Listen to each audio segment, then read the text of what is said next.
हरे कृष्ण दोस्तों। श्रीमद् भगवद गीता यथारूप।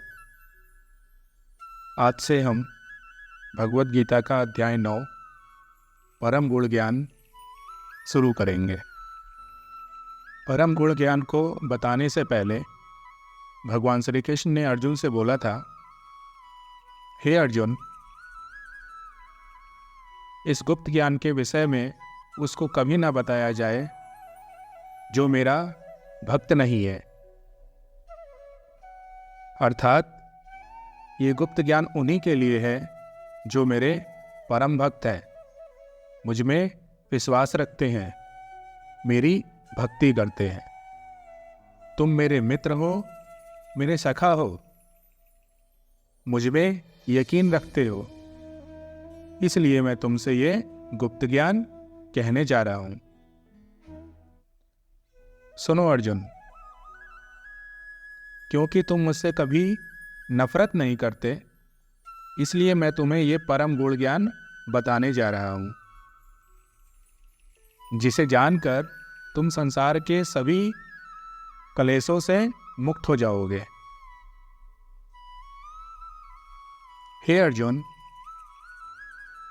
ये परम गुण ज्ञान सभी विद्याओं का राजा है, जो समस्त रहस्यों में सर्वाधिक गोपनीय है, और ये परम शुद्ध ज्ञान है। चूंकि ये आत्मा प्रत्यक्ष अनुभूति कराने वाला है, इसीलिए ये धर्म का सिद्धांत है। यही अविनाशी है और अत्यंत सुखपूर्वक संपन्न किया जाता है। इसीलिए मैं तुमसे ये परम गुण ज्ञान कहने जा रहा हूं। हे अर्जुन, जो लोग भक्ति में श्रद्धा नहीं रखते, वे मुझे प्राप्त नहीं कर पाते। अतः वे इस भौतिक जगत में जन्म और मृत्यु के मार्ग में वापस आते और जाते रहते हैं, और इस मोहमाया से निकल नहीं पाते हैं, क्योंकि वो मेरे भक्त नहीं है।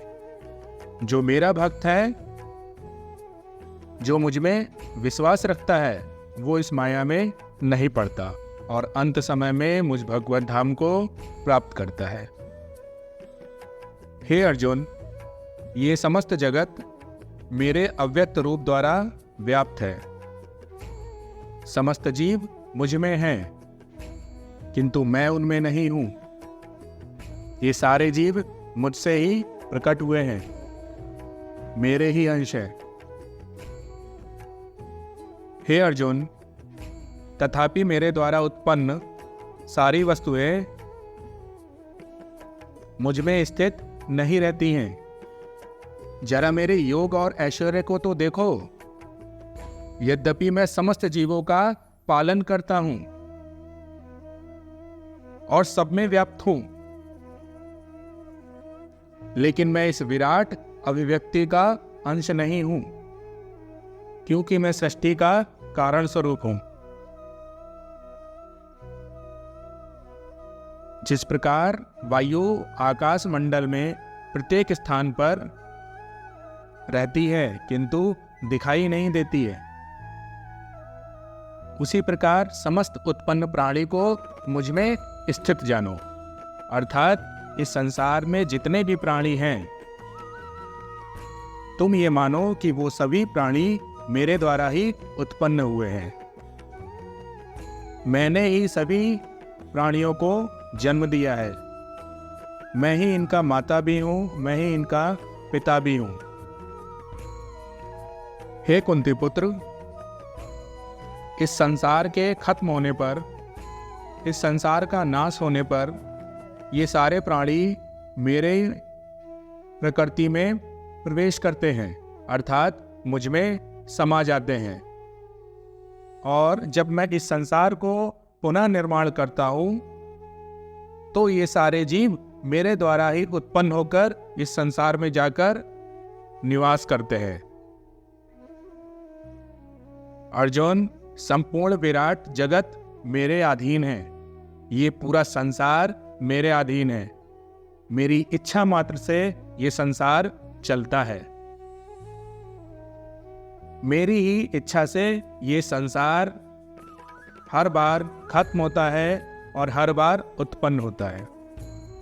जब मैं चाहता हूँ इस संसार को खत्म कर देता हूँ और जब मैं चाहता हूँ इस संसार को पुनः बना देता हूँ। ये सब मेरी इच्छा मात्र से होता है अर्जुन। ये संपूर्ण प्रकृति, संपूर्ण ब्रह्मांड मेरे अधीन है।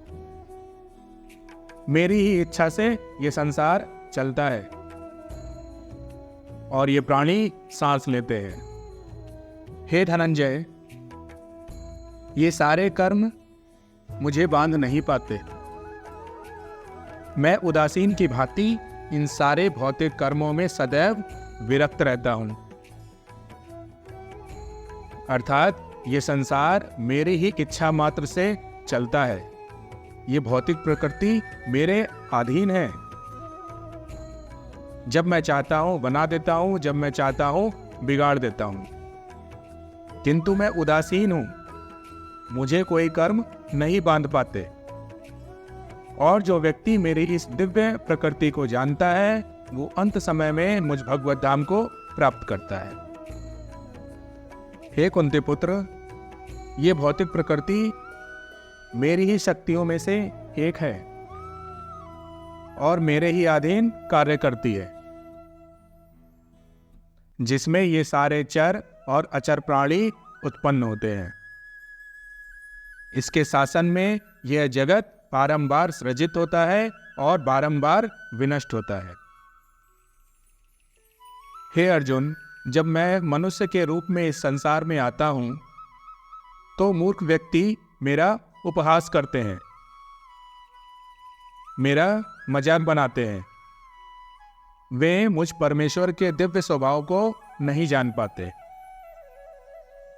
मुझको पहचान नहीं पाते। और हे अर्जुन, ये उनकी अज्ञानता के कारण होता है, क्योंकि उनको ज्ञान नहीं है कि मैं कौन हूं। और दुर्भाग्य की बात यह भी है अर्जुन कि वो व्यक्ति मुझे जानने की कोशिश भी नहीं करता। ये प्रकृति मेरे ही द्वारा बनाई गई है अर्जुन। ये ब्रह्मांड मैंने ही बनाया है। इस धरती पर हर युग में मैं जन्म लेता हूँ। जब जब मुझे लगता है धर्म की हानि हो रही है और अधर्म की प्रधानता बढ़ती ही जा रही है, तब तब मैं अवतार लेता हूँ। जो दिव्य पुरुष है, जो मेरी भक्ति करते हैं, मुझ में ध्यान लगाते हैं, वो मेरे इस स्वभाव को जानते हैं।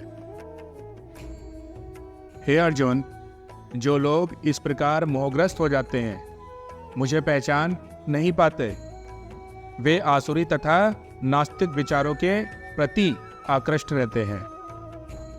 अर्थात ऐसा व्यक्ति आसुरी तथा नास्तिक विचारों में डूबा रहता है और इस मोहमाया से बाहर नहीं निकल पाता।